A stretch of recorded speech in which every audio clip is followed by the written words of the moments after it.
સંવિધાન સાથે છેડછાડ કરવાનો બંધ કરો, બંધ કરો. સંવિધાન સાથે છેડા બંધ કરો, બંધ કરો.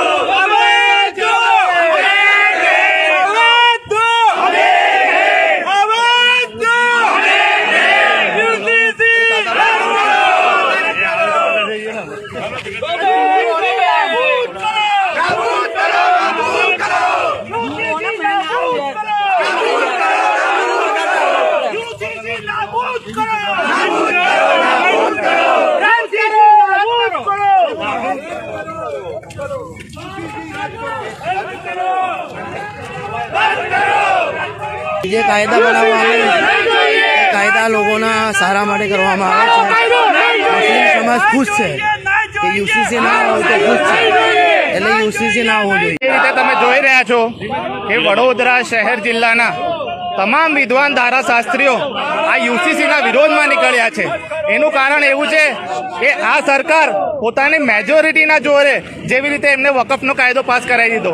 સરકાર એવું તમને કહે છે કે તમે તમારો ઓપિનિયન આપો કે તમને આ કાયદો જોઈએ છે કે નથી જોઈતો. કરોડો લાખો લોકોએ ઓપિનિયન આપ્યા, પરંતુ તેઓએ પોતાની સીટની મેજોરિટીથી એ વકફનો કાયદો પણ પાસ કર્યો. એ જ રીતે આ યુસીસીના અભિપ્રાય માંગવામાં આવી રહ્યો છે, પણ અમને ચોક્કસ ધ્યાન છે કે કોઈ અભિપ્રાય ધ્યાને લેવામાં નહીં આવે. એ લોકો પોતાની મેજોરિટીના જોરે આ કાયદો પણ પાસ કરાવી લેશે. અમે એવું કહીએ છીએ કે અમે બાબા સાહેબ આંબેડકરના સંવિધાનના માનવાવાળા છે. બાબા સાહેબ આંબેડકરે જે રીતે સંવિધાન બનાવ્યું છે એનું અમે પાલન કરીએ છીએ, અને હાલ યુસીસીની કોઈ જરૂર નથી. યુસીસીની કોઈ જરૂર નથી. યુનિફોર્મ સિવિલ કોડનો જે કાયદો છે તે પાછો લેવામાં આવે તેવી માંગ છે, તે માંગ કરવામાં આવી રહી છે. અને તમામ જે સિનિયર જુનિયર જે વકીલો છે તેઓ આજે નીકળ્યા છે અને તેઓ રજૂઆત કરવા માટે પહોંચ્યા છે. સાથે સાથે જમિયતુલ હિન્દના જે મુફ્તી ઇમરાન સાહેબ છે તે સહિતના અશફાક મલિક, જુનેદ સૈયદ સહિતના જે અગ્રીમ જે વકીલો છે તે તમામ જે સિનિયર અને જુનિયર વકીલો કલેક્ટર શ્રીને રજૂઆત કરવા માટે અહીંયા પહોંચશે. ત્યારે આપણી સાથે મુફ્તી ઇમરાન સાહેબ છે, તેઓ સાથે આપણે વાત કરવાનો પ્રયત્ન કરીશું. જે મુફ્તી સાહેબ, આજે આપ નીકળ્યા છો પદયાત્રા કાઢીને, કલેક્ટર શ્રીને શું રજૂઆત કરવામાં આવશે? રજૂઆત એ કરવામાં આવે છે કે યુસીસી અમારા સમાજ માટે મુનાસિબ નથી. જે કાયદા બનાવવામાં આવે એ કાયદા લોકોના સારા માટે કરવામાં આવે છે. મુસ્લિમ સમાજ ખુશ છે કે યુસીસી ના હોય તો ખુશ છે, એટલે યુસીસી ના હોવું જોઈએ. યુસીસી ન હોવું જોઈએ. અને આપણી સાથે અન્ય એક સિનિયર વકીલ છે, તેઓ સાથે આપણે વાત કરીશું. જી સાહેબ, આજે પદયાત્રા કાઢી છે, શું રજૂઆત છે તમારી? રજૂઆત યુસીસી કાયદો છે એને પરત લેવા માટે અમે આ પ્રોસેસ કરી છે. જે યુસીસી જે આજથી 29 નવેમ્બર 1948ના દિવસે બાબા સાહેબે બંધારણ સભાની ડિબેટમાં એવું કહ્યું હતું કે આ યુસીસી શૈક્ષિક છે, કોઈની પર ફરજિયાત નથી. તે છતાં આ સરકાર બાબા સાહેબના બંધારણને બિલકુલ વગાડીને પી જવાની કોશિશમાં છે. પણ આ પ્રજા, આ દેશ લોકશાહીને વરેલો દેશ છે. હિન્દુસ્તાન એ વિશ્વની સૌથી મોટી લોકશાહી છે, અને હિન્દુસ્તાનમાં તમામ સમાજના, તમામ ધર્મના, તમામ જાતિના લોકો વસે છે અને એનું અનુસરણ કરે છે.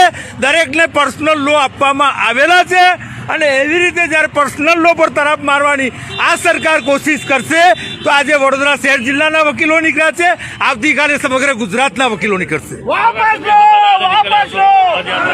યુસીસીનો કાળા કાયદાના વિરોધમાં આજે વડોદરા શહેરના બુદ્ધિજીવી વર્ગ, ધારાશાસ્ત્રી વકીલો બધા બહાર આવ્યા છે. અને ધારાશાસ્ત્રી વકીલોની એક જ માંગ છે કે આ યુસીસીનો જે કાળો કાયદો છે એ ધાર્મિક સ્વતંત્રતા ઉપર તરાપ છે, અને જ્યારે ધાર્મિક સ્વતંત્રતા ઉપર તરાપ હોય તો આ કાયદો પરત આવવો જોઈએ, પાછો ખેંચાવવો જોઈએ. યુસીસીના કાયદાથી દેશમાં રોજગાર વધતો હોય તો અમે લોકોને કોઈ વાંધો નથી. યુસીસીના કાયદાથી દેશમાં ગરીબી હટતી હોય તો અમને કોઈ વાંધો નથી. પણ જ્યારે આ કાયદાથી કોઈ સમાજ કે પ્રજા કે દેશને કોઈ ફાયદો જ નથી, તેવો કાયદો લાવીને શું એ કરવાનું, શું જરૂર છે એની? એટલે અમારી બહુ જ ચોખ્ખી માંગણી છે, યુસીસીનો કાયદો પરત ખેંચવામાં આવે. જી જુનેદભાઈ, કલેક્ટર શ્રીને રજૂઆત શું? જે રીતે તમે જોઈ રહ્યા છો કે વડોદરા શહેર જિલ્લાના તમામ વિદ્વાન ધારાશાસ્ત્રીઓ આ યુસીસીના વિરોધમાં નીકળ્યા છે.